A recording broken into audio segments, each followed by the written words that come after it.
বৃষ্টি ভেজা রাতে কেউ ছাতা নিয়ে যাচ্ছে, তার ছাতার তলায় মাথা গুঁজে দিলে যদি মাথায় জল না লাগে ভালো। আমরা সঞ্জীব গোয়েঙ্কা থেকে প্রথম অফার পেয়েছিলাম যে আমাদের সাথে গাঁটছড়া বাঁধবার জন্য। আমরা ওই টার্মস অ্যান্ড কন্ডিশনে যেতে রাজি হইনি।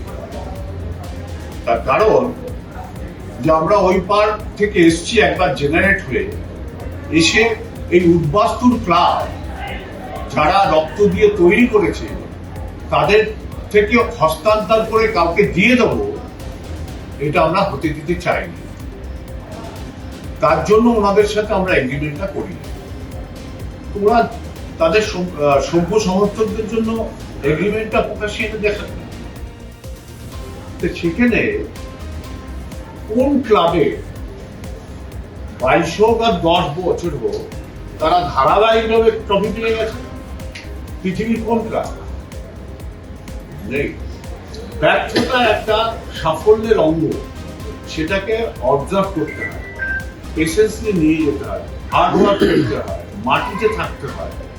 তুমি যে নিঃশ্বাসটা নাও, সেই নিঃশ্বাসটাও তোমাকে অটোমেটিক দেয় না, তোমাকে নিতে হয়। লড়াইয়ের ময়দানে থাকতে হবে, লড়াইয়ের ময়দানের বাইরে গিয়ে কিছু হয় না।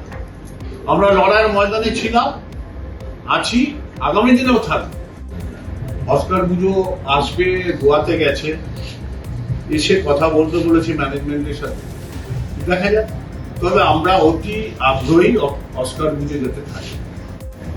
ক্লাব ফুটবল অস্তিত্ব থাকবে, দেশের ফুটবলকে অগ্রগতি দিতেই হবে, এটা আমাদের পরম্পরা। আমরা সেই রাস্তাতেই হাঁটব। না, কালকেই চেষ্টা করেছিলাম, আমরা ওই ওপেন বাসটা অ্যাভেলেবেল ছিল, আমাদের প্ল্যান ছিল ওখান থেকে পুরো আসা, এবং মা ব্রিজের পারমিশনটাও ইনডিরেক্টলি করে রেখেছিলাম, কিন্তু পাওয়া যায়নি। অ্যাভেলেবেল যেদিন জিতেছিলেন সেদিন না, কত তা করবো ওটা জানা। এই ক্লাব তৈরির সময় আপনারা কে জানেন জানি না, আমি দেশবন্ধু চিত্তরঞ্জন দাস ছিলেন, রবীন্দ্রনাথ ট্যাগর ছিলেন, আশুতোষ মুখার্জি ছিলেন, আরো ঋষিরা ছিল এখানে। তাদের থেকে শুরু করে প্রতিষ্ঠাতা আমরা সবাইকে এই ট্রফি উৎসর্গ করেছি। যারা এই বলিদান হয়েছে দীর্ঘ 100 বছর ধরে, তাদেরকে উদ্দেশ্য করে আমরা এই ট্রফিকে উৎসর্গ করি। এই আইএসএল 2 বছরের ভিতরে জিততে পারি, জিতবো বলেছিলাম। হ্যাঁ, ঘটনা এখানে যারা বসে আছি আমরা একটা টিম ওয়ার্ক করি। আমি একা কেউ না, আমাদের একটা টিম আছে। কর্মসমিতির সদস্যরা বাদ দিলেও আমরা দৈনন্দিন একটা টিম আমাদের কাজ করে। যারা সংবাদ মাধ্যমরা রোজ যাতায়াত করে তারা দেখে, যাদেরকে দেখা যায় না, লামলাইটে আসে না, এরকম বহু মানুষ এখানে কাজ করে।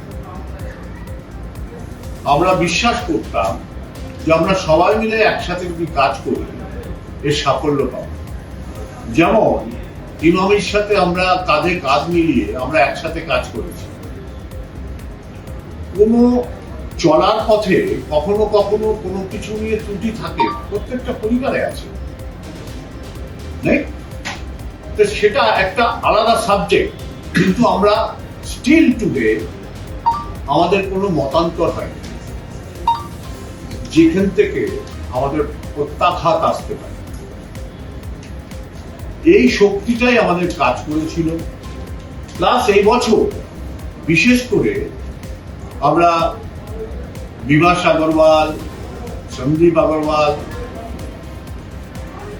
ইমামির, আদিত্যজি এবং মনীষজি, এই 4 জনকে আমি বিশেষ করে বলবো যে এরা আমাদের যে বক্তব্যটাকে গুরুত্ব দিয়েছিল যে আমরা কি টিম চাই, এবং পাশাপাশি তারা আমাদেরকে যে যে জবগুলোর কথা বলেছিল আমরা উভয়ই সেই জবগুলো পালন করেছি। আমাদের ভিডিও ভালো লাগলে লাইক এবং শেয়ার করুন। কমেন্ট সেকশনে গিয়ে জানান আপনাদের মতামত। আরও ভিডিও পেতে আমাদের চ্যানেল সাবস্ক্রাইব করুন এবং প্রতি মুহূর্তে খবরের আপডেট পেতে প্রেস করুন বেল আইকন।